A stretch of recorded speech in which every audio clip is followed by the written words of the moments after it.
रात का सन्नाटा, सिर्फ घड़ी की टिक टिक और एक इंसान की सांस की गूंज।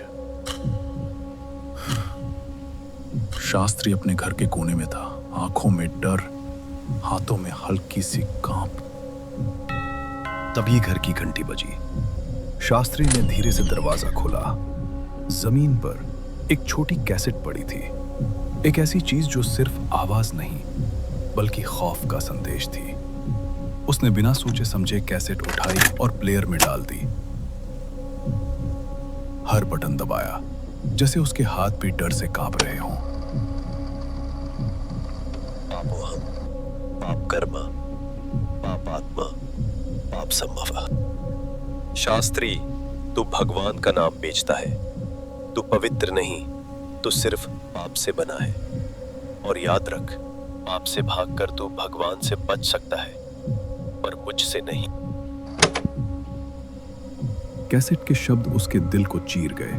हाथ कांपने लगे, आंखों से आंसू गिरने लगे। हर शब्द एक खौफ का सहारा बन गया।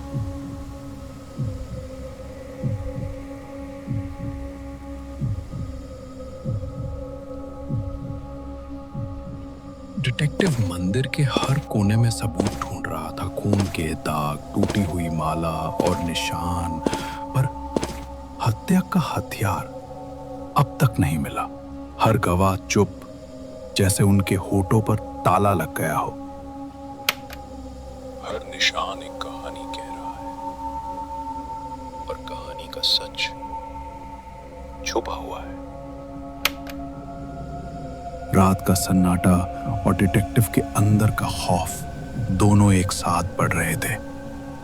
हर एक तलाशी, हर एक पूछा गया सवाल जैसे सिर्फ उलझन बढ़ा रहा हो। उसके अंदर बेचैनी और गुस्सा बढ़ रहा था। अपनी जिंदगी और बचपन के कुछ उलझे हुए राज उसके दिमाग में लौट रहे थे। एक पल के लिए वो खुद भी सोच रहा था, क्या मैं कभी सच देख पाऊंगा? डिटेक्टिव अब अपने आप से सवाल करने लगा, सवाल जो शायद उसके अंदर से उठ रहे थे, ना कि सिर्फ केस से। शायद मैं कभी सही जगह देख ही नहीं रहा। हर निशान, हर टूटी माला जैसे उसके लिए एक पहेली बन गई हो। हर अंधेरा सिर्फ उसके खौफ को गहरा कर रहा था। और फिर फोन की घंटी ने सब कुछ तोड़ दिया। एक और लाश मिली है। डिटेक्टिव तुरंत साइट पर पहुंचा और वहां एक और कैसेट मिली। केस रिकॉर्डिंग नंबर 4, पीड़ित शास्त्री, मौत का कारण गला घोटना। और एक कैसेट मिली। डिटेक्टिव ऑफिस में कैसेट प्ले करता है। टेप पर वही श्लोक और फिर एक खौफनाक संदेश। पापोहम, पाप कर्म, पाप आत्मा, पाप संभव। अगला निशाना और बड़ा होगा। तुम सोचते हो कि तुम सच को समझ रहे हो, पर तुम अंधेरे में हो।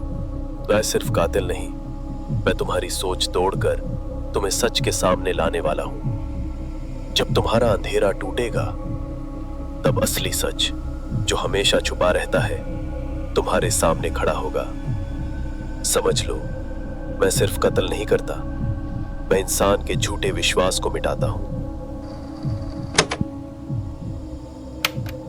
केस रिकॉर्डिंग नंबर 5, कैसेट में श्लोक था।